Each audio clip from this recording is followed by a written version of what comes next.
There are some coins out there like these Jefferson nickels that you never want to spend. So let's first up start with a 1945 Jefferson nickel. Now, if you guys are not familiar with coins, in 1945, these nickels are actually 35% silver, so they always have a little bit of value in silver. The way you can tell if a Jefferson nickel is silver is you just turn it over to the reverse and see if it has a big P, D, or S mint mark. That's the only ones that are 35% silver with the big P, D, and S mint mark. They made those from 1942 to 1945. Now, this coin actually has a mint error. So here on the obverse of the coin, you can see that it was struck through a fragment. So that is a strike through error, which gives the coin a lot of value. This nickel ended up selling for over $430 at auction. Next up is a 1949 Jefferson nickel. Now, we will get more modern here as we go. We're not just looking at older nickels. This coin has been broad struck, so you'll see that mint error around the rim of the coin. You can kind of see how it looks like it's stretched out around the rim, right? That is a broad strike, and this coin ended up selling for $312. Now, keep in mind the condition or the coin grade will also affect its value. If this coin was in horrible condition, it wouldn't have sold for over $300. Next up is a 1962 Jefferson nickel that was struck onto a defective planchet. You can see that there as we zoom in on the nickel. This coin only ended up selling for $33 at auction, but you know, it's a $30 coin. Now, here's a 1964 Jefferson nickel that was struck onto a defective planchet, and you can see that this coin here is graded by NGC at a mint state 64, and the nickel ended up selling for $192. Next up is a 1969 Jefferson nickel. It looks very normal on the reverse, but as we flip the coin over, you'll see here on the obverse that it doesn't look right, you know? And that's because it was struck through a capped die. You can look for these errors on all kinds of different other coins, not just Jefferson nickels.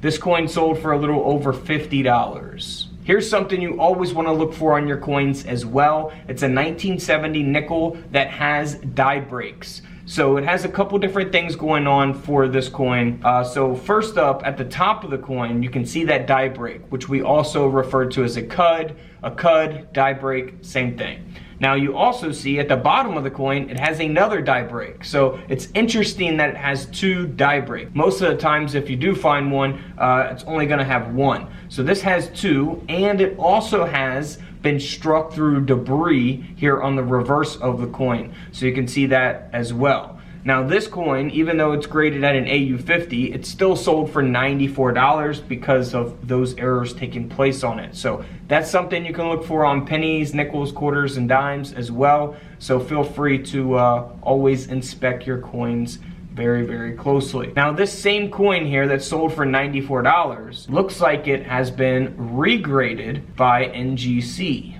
I'm pretty sure this is the same exact coin, just regraded by NGC. This coin graded at a 58 instead of a 50 that Annex had it listed at, and now it sold for $149. Time out, check this out, guys. Real quick, guys, if you want a free coin book or a free coin roll hunting mat, there's no catch. All you have to do is click the link below this video, go over to Whatnot, sign up, and you get a $15 credit. Then you go to my Whatnot shop, and all you have to do is add one of these items to your cart, check out, and you get the $15 off. We're going to be doing coin auctions as well on Whatnot, so feel free to come over there. That's the only place I will be live streaming selling coins. Silver coins, old coins, modern coins, graded coins, ungraded coins. We're selling it all on Whatnot. Couch Collectibles. Make sure you guys go follow me. Let's get 10,000 followers. We can do it. Get over there right now. Get that link in the comments below. All right, back to the video here. 1971 Jefferson nickel that was actually struck onto a Philippines 25 centimos planchet. So this coin ended up selling for $720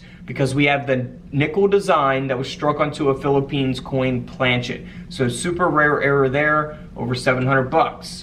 Now this next coin is a 1972 nickel that has been double struck, and that strike is flipped over. So you'll see the reverse design here with the obverse, something that could definitely be passed up if you're not really paying attention to your coin. And then we'll see the design of Jefferson here from the obverse here on the reverse of the Jefferson nickel. Now this coin ended up selling for a little over $400. authenticated by NGC. Now we looked at a die break on that other nickel where it had 2 die breaks. This nickel here has 1 die break, and you can see that some of them can be small, some of them could be very large. Some could take up a large portion of the coin, you know, half the coin or even more.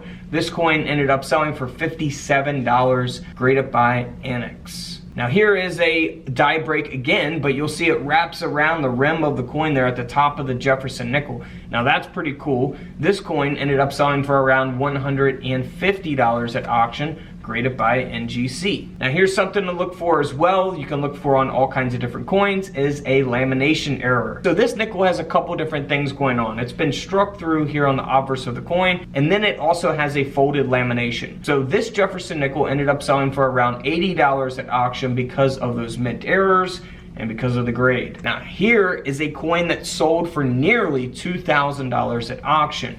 So kind of similar to the Jefferson nickel that was struck onto a 25-cent Philippines coin planchet. Well, this one was struck onto a Philippines 5 centimos planchet. So that is a super rare error. That's why it sold for nearly $2,000 at auction. So always pay attention to your coins, weigh them, inspect them very closely. This coin here was struck onto an elliptical planchet. You can see the design being cut off as a result of that mint error, and this nickel ended up selling for $174. Next up is a strike through taking place here on the obverse of a 1986 nickel. This coin ended up selling for a little over $200 at auction, again graded by NGC. So always inspect your coins because you never know what you may find. And don't forget to subscribe in the middle. Feel free to check out those videos to the left of me, and until tomorrow, I'll see you guys in the comment section below. This is Couch Collectibles, and this is where I disappear.